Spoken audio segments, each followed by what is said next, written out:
一口爆浆的红豆饼，柔柔软软的，比面包还香，吃过一次就会让人念念不忘。别错过，一起来做吧。碗中准备50克酸奶，加入35克蛋液，20克玉米淀粉，混合均匀。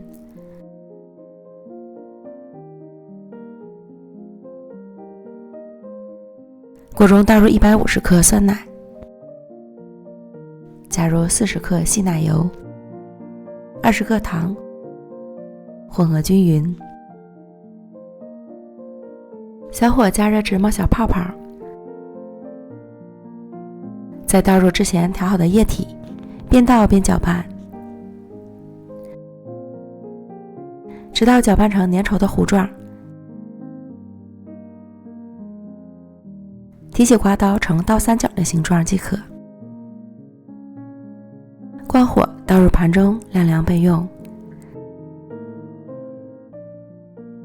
再准备300克普通中筋面粉，加入3克酵母、5克糖、170克水，搅拌成絮状。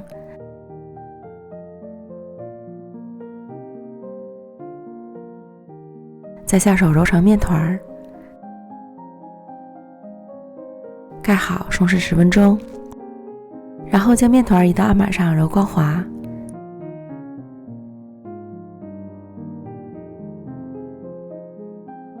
搓成长条，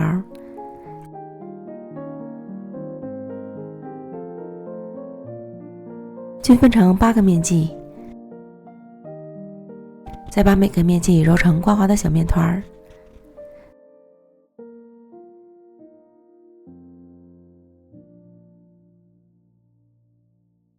取最先揉好的面团按扁，包入适量蜜红豆，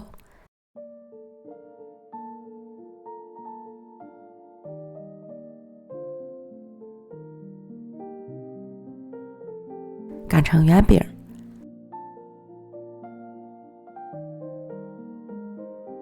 再包入之前炒好的酸奶馅儿。这个馅料可以提前分一下，正好是8份的量，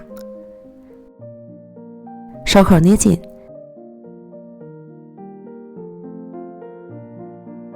再轻轻按成小圆饼，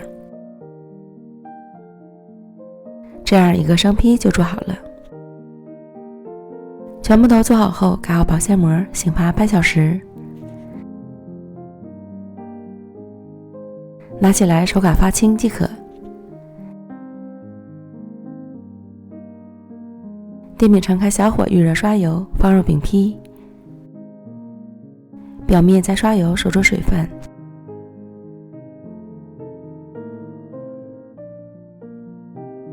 一面烙至金黄后，翻烙另一面。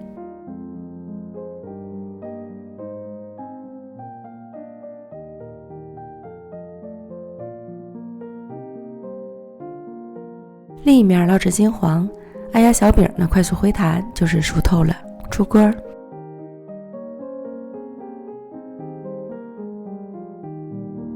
柔柔软软的酸奶蜜豆饼，一口爆浆，奶香浓郁，比面包还好吃。这味道吃过一次就会让人念念不忘，推荐朋友们一定要试试哦。美食天天更新，咱们明天见，拜拜。